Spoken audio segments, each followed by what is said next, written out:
Welcome to today's Business Report. I'm Denise Williams, here to bring you the stories shaping the financial world and guiding your journey to smarter business decisions. Let's dive into the top headlines.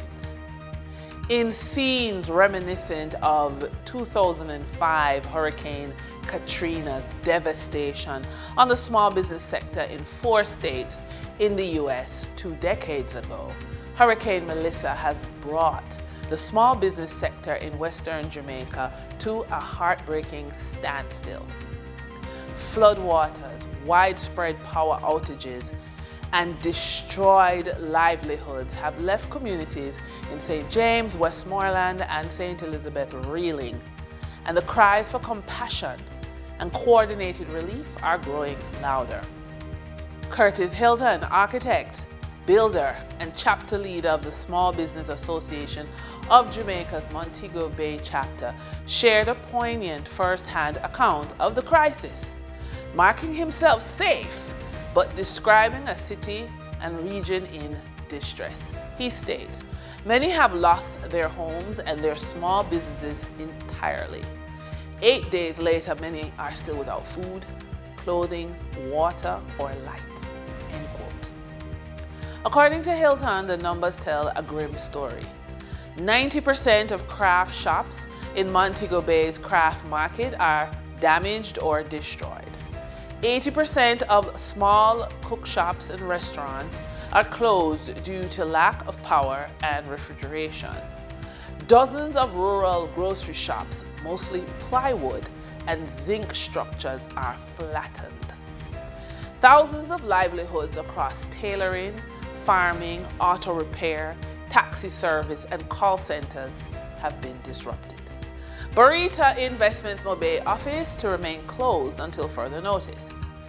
Like many other financial institutions in the central and western part of Jamaica, the investment firm has decided to keep its Montego Bay office at Shop 5 Fairview Town Center closed until further notice, given the extensive damage and loss of utilities to the second city of Montego Bay caused by Hurricane Melissa.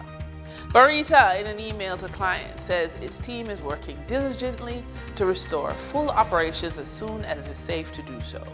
Montego Bay is among the hardest hit locations by Hurricane Melissa, which made landfall on Tuesday, October 28, ravaging the resort town, leaving mud, flooded streets, and residents in need of food, water, and power.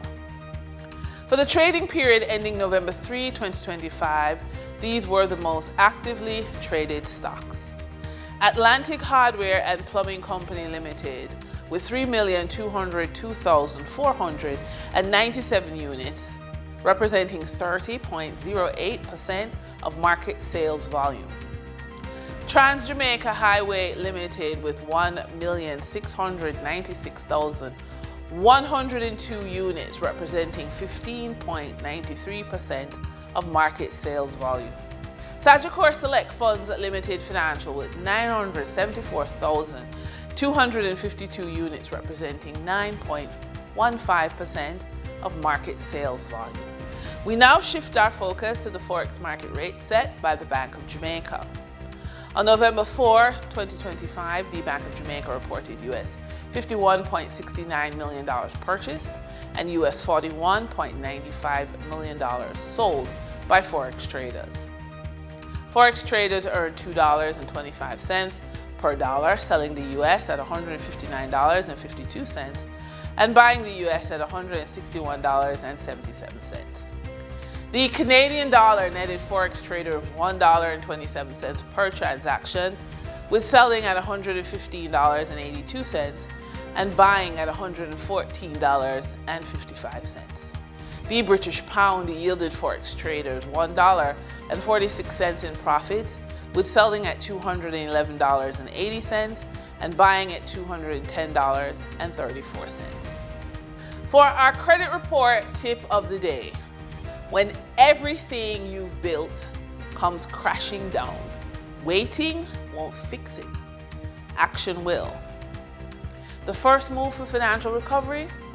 Grab your credit report and treat it like a blueprint for rebuilding. Every number, every account, Every mark tells you exactly where to strike, what to fix, and how to climb back stronger. Don't let fear or shame hold you back. Take control, make the calls, dispute the errors, and map your comeback. Your future isn't waiting for you. It's being built one decisive step at a time.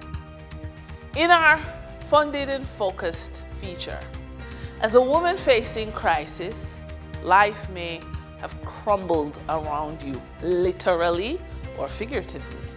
The bills are stacked, the savings are gone, and you're left to pick up the pieces. You may have done this before in a different way, quietly holding everything together for others, but now it's time to do it for you. Your strength, your resilience, your ability to organize, nurture, and solve problems, those are the tools that can turn chaos into cash flow. It's time to stop surviving and start rebuilding with intention. Being funded and focused means taking your life skills and turning them into a plan that generates income, stabilizes your finances, and rebuilds your foundation stronger than ever. So call the right people, set your priorities, use your network, monetize your strengths. Every small action compounds into progress. This isn't just recovery, it's reclaiming your power, your independence, and your financial confidence. Step into your skills, your experience, and resilience. You have what it takes to rise, rebuild, and become fully funded and focused. And that wraps up today's business report. I'm Denise Williams, reminding you that every financial decision is a step toward your future. Until next time, stay focused, stay informed, and keep striving for success.